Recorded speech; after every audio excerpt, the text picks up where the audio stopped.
The teacher is reporting an active shooter. They do not have any suspect information. They've heard at least 15 plus shots. Now at 5, police swarm a school full of kids on reports of an active shooter. What set off this false alarm, sending teachers and students into hiding? Plus, watches, warnings, advisories, oh my, the greatest snow on earth piling up in the state. How this winter storm will impact you in Utah's most accurate forecast. And it should have been completely different. A pilot in his 80s crashes in the remote snowy mountains of Morgan County. Hear what he had to do to survive and find help. Live, we're there for you. ABC 4 News at 5 starts now. Good evening, I'm Emily Flores. And I'm Glenn Mills. Thanks so much for joining us. Tonight we're tracking wintry weather. Snow expected to pile up in parts of the state. This is a look outside of Park City. This dog you see right here, enjoying the fresh powder, the heavy snow creating whiteout conditions as well. Several more inches of the fluffy stuff on the way throughout this evening and into tomorrow. Even though it's beautiful to look at, we do know the storm could create some hazards out on the roads. Exactly. So we do want to take a live look at conditions. This is in Summit County, the traffic camera at I-80 at Parley's Canyon. Now, this is the snow that sticks to the road. You see it on the sides of the roadways now. And as Glenn just mentioned, it could reduce visibility in some areas. So please be careful out there on your evening commute. Meteorologist Nate Larson in for Alana Brophy tonight, tracking the very latest details. Nate, let's send it right over to you. Yeah, we've already had several incidents and accidents being reported across Weber-Davis counties as the snow's pushed in. We're seeing what looks like a very wintry scene from our studio, a Colonial Flag shot. The wind's whipping, the snow is falling, and it is sticking, as we've mentioned, to the roadways, seeing some dicey conditions across northern Utah. The Wasatch Front from about Ogden south to the point of the mountain, even into Utah County, we're seeing some snow. This is the tail end of the cold front that's pushing through. Behind it, very cold air moving in from the north. And after this initial wave moves through over the next several hours, we'll get a little bit of a lull in snow shower activity overnight, with the exception of some lake effect snow that we're expecting to set up as well. So moderate to heavy snow falling across the areas, again, from Ogden into Salt Lake, even down south. Point of the mountain, as I mentioned, Springville, Spanish Fork, Payson seeing some snow shower activity. We could get 1 to 4 inches generally with this band that's moving through. But again, behind it, some lake effect snow shower activity for the Salt Lake County area, supposed to set up tonight into tomorrow morning, so the commute could be dicey tomorrow morning as well, especially for areas southeast of the lake. So expect more snow into the evening hours. Temperatures are going to stay cold. We're just in the upper 20s, low 30s into the overnight hours, guys.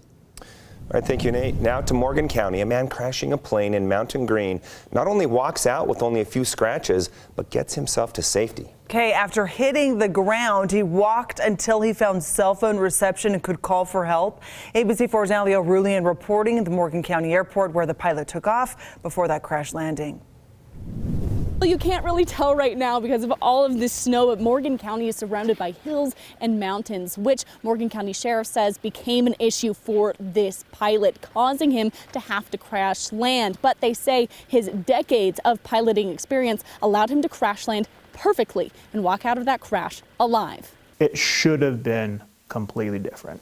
A plane crash in Morgan County where the pilot, a man in his early 80s from Idaho, walks out with only a few scratches and then hikes for 6 miles to get help. I've never seen a pilot walk away from an aircraft crash like this. That's according to Morgan County Sheriff's and Mountain Green Fire Protection District, who got word of the plane crash on Sunday at 4 p.m., ready to dispatch all kinds of medical and search teams. The problem, of course, always is with an airplane crash here, it's in the mountains, you can't find it.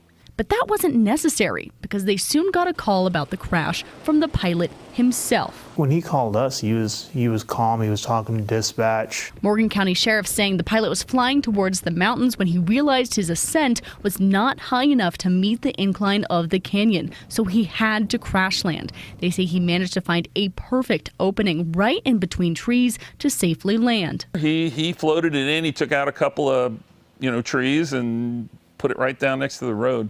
Officials say once he landed, he then started walking 6 miles down Cottonwood Road to get cell reception, where officials intercepted him. He did not look like a crash victim at all. He's walking fine, maybe some cuts on his hand, but he was He just hiked for 2 hours. They say the man was reunited with his family from the area, and considering the circumstances, they say this is the best scenario they could have asked for. When you see an airplane crash come over your pager, you're expecting the worst, and this was definitely a good outcome.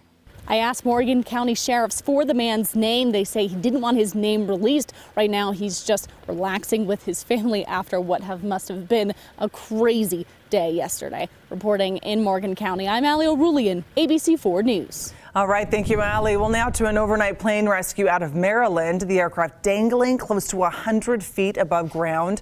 The plane crashing into these power lines around 6 p.m. First responders saying that it was a difficult rescue. The pilot and his one passenger stuck in the plane until 1 in the morning. Hypothermia even setting in when rescuers used a specialty crane truck to bring them down and later the plane. The 2 people on board were taken to the hospital. They are expected to survive. Power is now back up for the thousands of people that were sent into a blackout yesterday. A scary morning for parents, students, and school staff following reports of an active shooter at Granger Elementary School in West Valley City.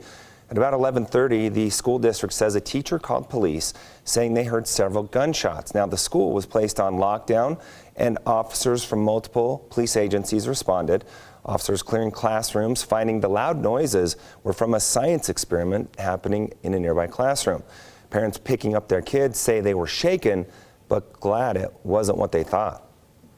As you see police officers and militaries and all these people, it's something dangerous is about to happen, and the first thing you want to do is get to your kids. Granite School District says they want teachers to feel empowered to call for help if they believe there is danger at the school. The district says they're also proud of the way police responded and handled the call for help. And a Utah teen sentenced in connection to the murder of a 16-year-old boy in Linden. The 17-year-old is one of 5 minors charged with murder and aggravated robbery. It was back in August when police say the suspects met the victim at a park to sell him marijuana vape cartridges. Instead, police say the suspects robbed the 16-year-old at gunpoint and sped away, dragging the victim and running him over with their car. He later died at the hospital. The teen sentenced today to serve until he's 25 years old and will also have to pay $10,000 in restitution and complete 100 community service hours. Students back on campus at the University of Idaho, some spending 2 weeks at home. That's how long it's been since a killer or killers slayed 4 of their peers. Students reporting the Moscow campus is quiet. Many of their friends staying home with concerns for their safety with no suspect in custody. The university giving students options for their academic work after the holiday. To meet the needs of all of our students, we have asked our faculty to work with their classes to allow each student to complete the semester either in person or remotely. The school saying they've also heightened all security measures on campus, including the Safe Walk program, 24 hours a day, 7 days a week. Mental health services counseling also available for anyone in need. And in some consumer news this evening, it's Cyber Monday, meaning a lot of people are ordering holiday gifts to their homes. We want to remind you to beware of porch pirates that could be lurking nearby. A package was actually snatched off a front doorstep in the area of 100th South Bella Marini Lane. Sandy police are working to identify this person, they say. Their suspected Grinch, they believe, could be driving the white car in the background, possibly a Volkswagen. So if you recognize the car or the possible porch pirate, you're asked to call the number there on your screen.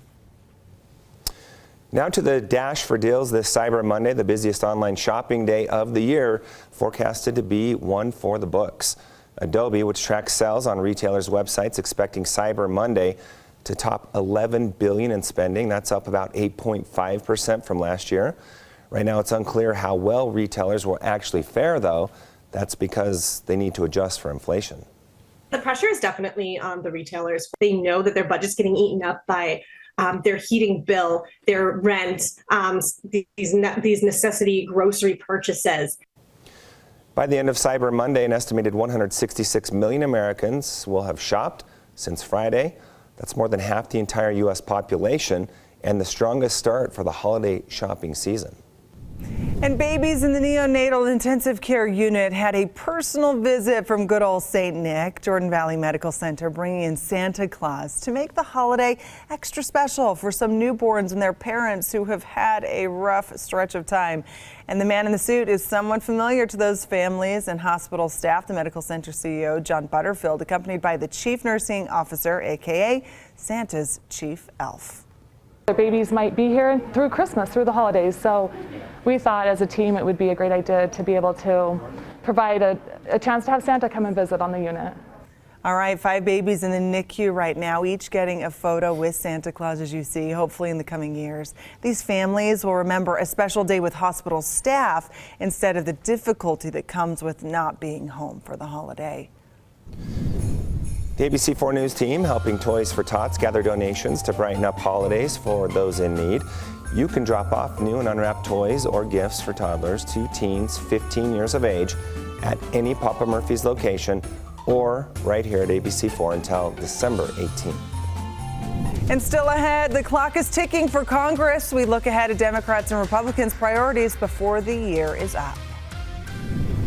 And a cold front sweeping through northern Utah. It's making a mess out there on the roadways. How long is the snow going to stick around? Details with that full pinpoint weather forecast after the break.